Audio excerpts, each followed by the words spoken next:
بسم اللہ الرحمن الرحیم۔ نبی پاک علیہ السلام کی حدیث مبارکہ ہے، رضا الرب فی رضا الوالد و سخط الرب فی سخط الوالد، کہ اللہ رب العزت کی رضامندی والد کی رضامندی میں ہے، اور پروردگار عز و جل کی ناراضگی والد کی ناراضگی میں ہے۔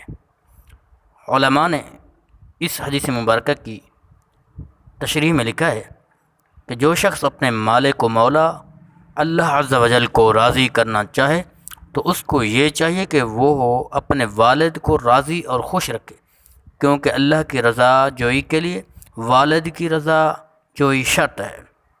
اسی طرح اگر والدین کی ناراضگی ہوگی تو اس کا لازمی نتیجہ اللہ کی ناراضگی کے ساتھ ہی نکلے گا۔ اب اس حدیث مبارکہ سے سوال پیدا ہوتا ہے کہ اس حدیث میں صرف والد کا ذکر کیا گیا ہے، والدہ کو ذکر نہیں کیا گیا۔ تو اس کا جواب، جب اس فضیلت میں والد داخل ہو تو والدہ تو بدرجہ اولا داخل ہوں گی، کیونکہ اولاد پر والدہ کا حق والد کی نسبت زیادہ ہے، بلکہ بعض روایت سے معلوم ہوتا ہے کہ اولاد پر والدہ کا حق والد سے 3 گنا زیادہ ہے، کیونکہ ان کو 3 ایسی بڑی بڑی مشقتوں کا سامنا کرنا پڑتا ہے جو والد کو نہیں کرنا پڑتا۔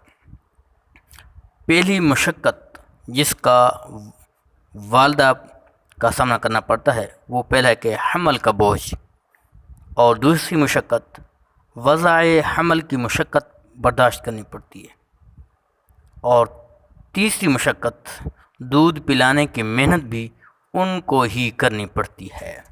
اللہ رب العزت کی بارگاہ میں دعا ہے کہ اللہ پاک ہمیں اپنے والدین کو راضی کرنے کی اور محبت کرنے کی توفیق عطا فرمائے۔